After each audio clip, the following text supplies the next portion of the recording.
So let's talk about empathetic communication. Empathetic communication is a bedrock of communication, and most times, as I said in my last video, majority of problems in relationship is as a result of lack of good communication. Relationship varies.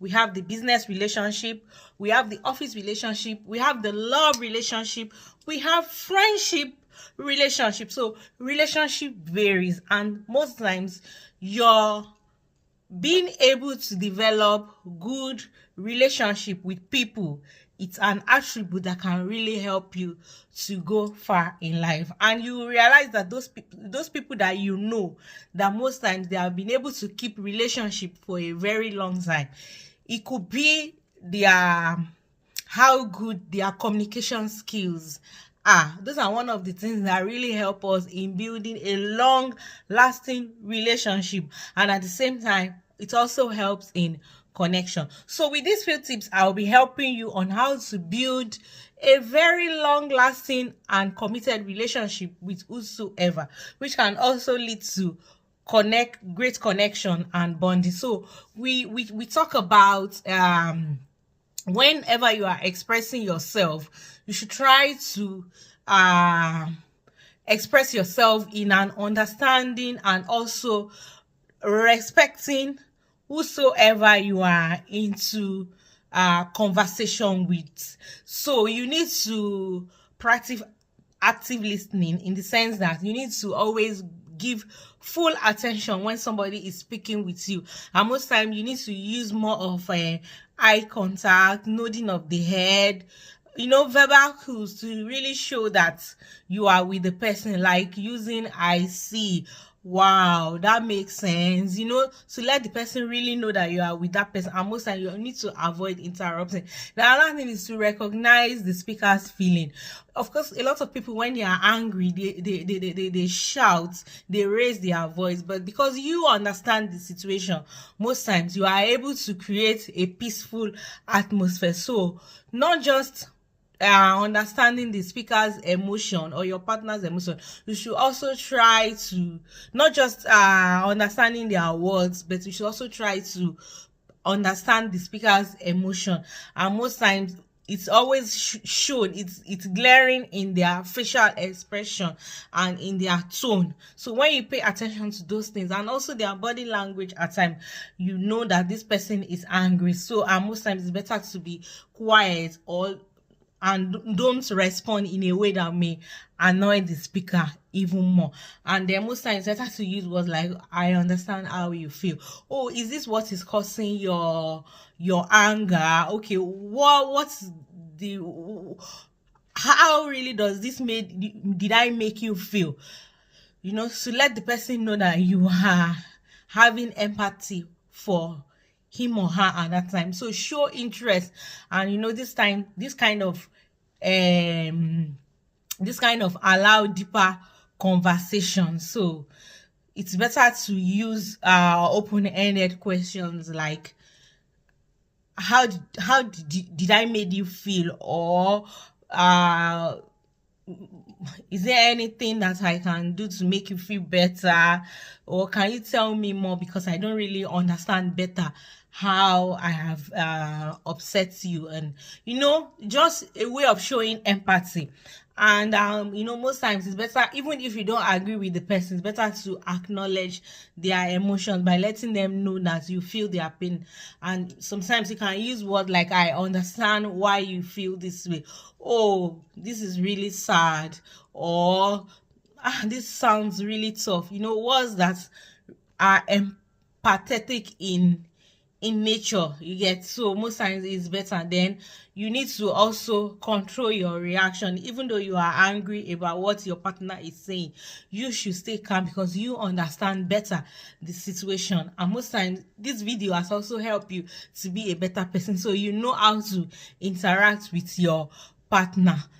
And another thing you can do to also help you, if your partner is trying to make you angry, is to take a deep breath by using breathing exercise. You understand? By taking a deep breath and breathing out with your mouth.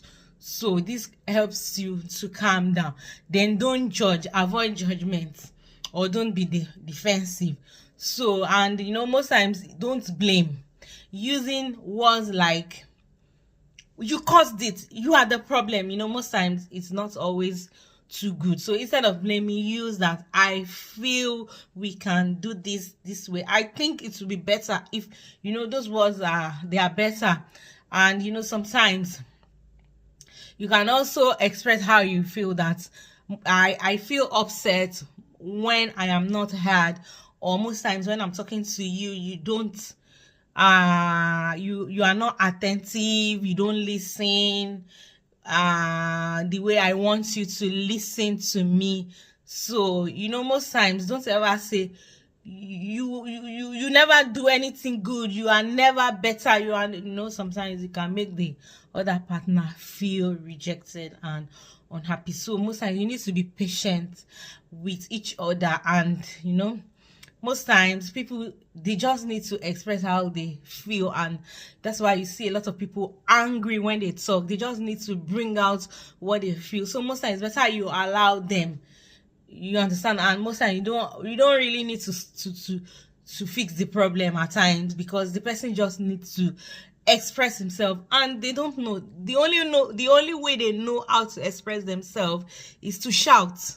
So you understand better. So allow them to just express themselves, because you understand the situation. Your own is just to make sure that the person expresses himself and you are able to understand how the person feels. So most times, just give people to share how they feel at a particular time without rushing to conclusion, because at the end of the day, a lot of people are having a lot in their mind and they just need someone to share it with. A lot of people are going through pain and they don't know of a better way to express their feelings. So if they raise their voice, you just keep steady and calm, and most times it's better you acknowledge their feeling instead of arguing back, and just show that you understand the situation. You see that he is upset and you are understanding why, and let him know that you understand how he feels, and his feeling is much more important to you. And another way is just choose the right moment to really talk it out. If they are already angry, of course you shouldn't talk it at that particular time. So most times look for a calmer moment, like telling him that I want to talk about this situation, and I think we can have a break and then we can come back when the atmosphere is calmer to really talk about this. So it should be appreciated by your partner. And as I said earlier, you always use the I statement, how you feel about the situation, and don't judge. You express your feeling, letting him or her know that I want us to talk about this, but I don't want us to fight. You understand? And most times just set boundaries. If they are yelling at you or they are aggressive, you just stay calm and tell them that you guys want to talk about this situation, but you want to do it in a more respectful way, and just look for a best way of us, the best atmosphere to talk about it. The anger may be deeper, it could be a deeper frustration, as I said earlier, and with time your partner will get over it. Just look for a better way to talk it out, and if things doesn't get better with all these steps, then I think it's better for you to just step back and then seek help, either from a coach or a therapist or a mental health practitioner, if you feel that his problem is much more deeper. So it's like that. So all these are just tips. They are not really as in, it's not a real scenario, but I'm just trying to give you examples of how you can talk with your partner so that you can build a better communication and a better relationship. All right, guys, thanks for watching my video. And of course, if you want a deeper coaching level, you can subscribe to my channel membership, and you can also check my bio, because my Stan store is there, where I have free journals, relationship journals, that you can download for free to help your relationship. What is the goal? The goal is to have great connection in our relationship, and this is possible by sharing knowledge, advice, and ideas that we can all gain and learn to better our love relationship.